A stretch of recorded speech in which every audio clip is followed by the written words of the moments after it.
Okay, in this video I'm just going to take a quick look at the torque to IQ or injection quantity conversion map that's in the Seat Leon file.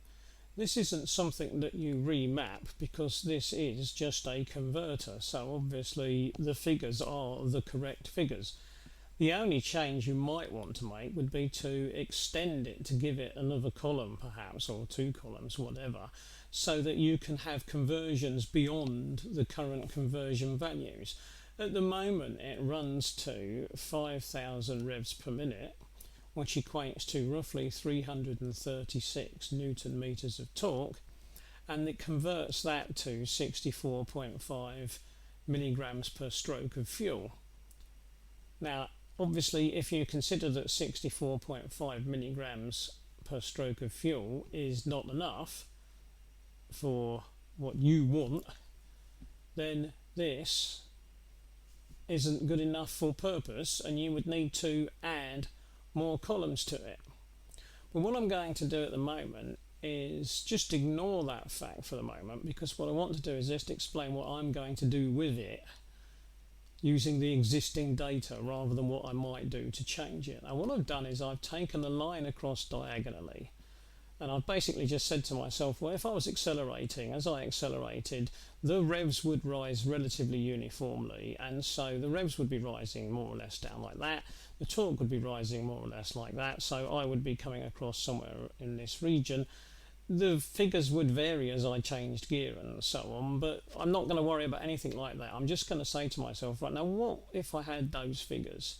So I've pulled those figures out and I've put them there in a line. I've put var there to mean various. In other words, that's various revs per minute, because I've just pinched them, haven't I, from various points. And then I've turned that data into this graph. Now, it's hardly scientific, but it gives us a fairly good clue as to what figures we might like to consider when we're looking at the fueling and the torque. Because it means now that if I consider my driver's wish, if I was to whiz back to that, it's up here, my driver's wish maps were peaking somewhere around about 330, 350 after I'd changed them. Now I'll just pick 350 as a random high figure, and if I come back to this and I look for 350, that puts me there.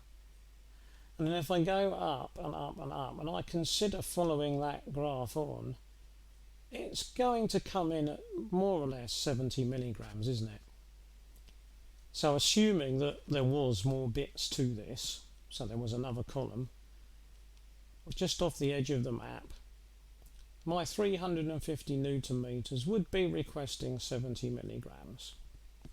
Now, whether I really need to make that selection is open to debate. So whether I need to modify this map, maybe not, because I'm right on the borderline of whether I'm going to be okay or not.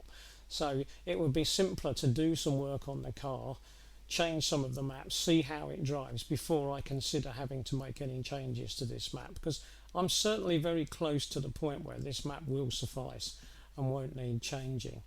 And the reason for that, of course, is that although 70 is the amount that we might request, in reality on the driver's wish we might well find that we're not requesting 350.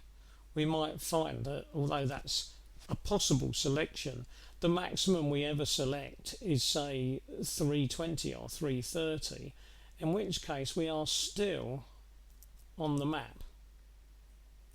So we might find that in reality we are not going to go off the map, even though it looks like we might. Now this map, as I said, is not perfectly scientific. It should have lots of these values on it and lots of lines so we can look for specific points, but this does a reasonable job of averaging the data for just a normal drive in the car. Right, now I'm going to stop there, because what I'll do is I'll refer to this map in other videos, so I needed to just get this out of the way so that it doesn't come as a complete surprise and I have to keep explaining it in later videos. So that's why I've made this brief video now. So I'll stop there.